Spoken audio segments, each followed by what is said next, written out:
वीर अभिमन्यु की यह कविता मैं आपको सुनाने जा रहा हूँ।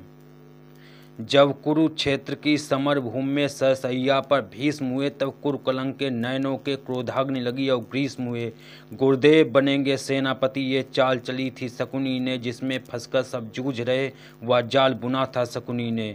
इस बार चली थी चाल अजब, जिसमें ना कोई संधि हो, गुरुवर द्वारा वह ज्येष्ठ पांडु समर भूमि में बंदी हो।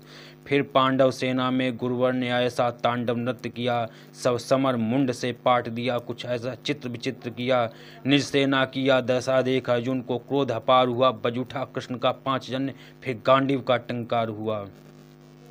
कौरव सेना के होश उड़े जब गुरुवर का रथ चूर हुआ, जो सोचा था वह विफल हुआ, सब सपना चकनाचूर हुआ। फिर कहा द्रोण ने दुर्योधन, मैं उससे पार न पा सकता, अर्जुन के रहते धर्मराज को बंदी नहीं बना सकता। फिर कहा दिगर्तों ने मिलकर, हम प्रण पर प्राण लड़ाएंगे, हम अर्जुन को ललकारेंगे और दूर तलक ले जाएंगे। मुझे पता है अर्जुन से पा सकता कोई पार नहीं, पर इससे बढ़कर मित्र तुम्हें मैं दे सकता उपहार नहीं। फिर क्या था ऐसी नीति बनी जिसको सबने मंजूर किया, उसने अर्जुन को ललकारा और समर भूमि से दूर किया। अर्जुन के जाते ही गुरुवर ने कुछ नवीन संरचना की, जिसका भेदन हो सके नहीं, उस चक्रव्यूह की रचना की।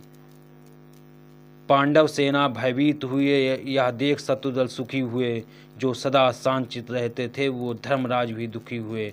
निज सैन्य तात को दुखी देख फिर शेर बबर को जगना था, जो धनी धनुष के बनते थे उनको भी नाक रगड़ना था। है उम्र 18 बरस मगर, है उम्र 18 बरस मगर, यह बड़ा धनुष का धनु है, सबने देखा कोई और नहीं, ये अर्जुन सुत अभिमन्यु है। मैं इसका भेदन कर दूंगा, यह भेद गर्भ में सुना हुआ, दादाजी चिंता दूर करो, ये सुन साहस अवगुना हुआ। फिर अभिमन्यु के पीछे ही कुछ तेज चले, कुछ धीम चले, कुछ घोड़े पैदल रथ सवार ले गदा गदाधर भीम चले। अभिमन्यु को ना रोक सका वह द्वार तीसरे पार हुए, इस बार द्वार पर जयद्रथ था, चारों भाई लाचार हुए। अभिमन्यु ने मुड़कर देखा, पीछे ना कोई अपना है, पर विचलित तनिक न हुआ, वीर ऐसा ही उसका सपना है। कोई एक भिड़ा, कोई दो दो संग, कोई ले झुंडों का झुंड भिड़ा, लाशों से पटने लगी धरा, जब मुंड मुंड पे मुंड गिरा। दुर्योधन दुशासन विकर्ण कृतवर्मा अश्वत्थामा को, गुरुद्रोण कर्ण को हरा दिया, फिर मारा शकुनी मामा को। वह कर्ण भिड़ा जो दुर्योधन की विजय लक्ष्य की आशा था, वह कर्ण भिड़ा जो दुर्योधन के अंतर्मन की भाषा था, वह कर्ण भिड़ा जो एक बार 100 बाण चलाने वाला था, वह कर्ण भिड़ा जो दुर्योधन को विजय दिलाने वाला था। सबने देखा वो अंगराज रसई धरा पर पड़ा मिला, सबने देखा वो अंगराज रसई धरा पर पड़ा मिला। कुछ चेत हुआ वो भाग गया, वो दूर सभी को खड़ा मिला।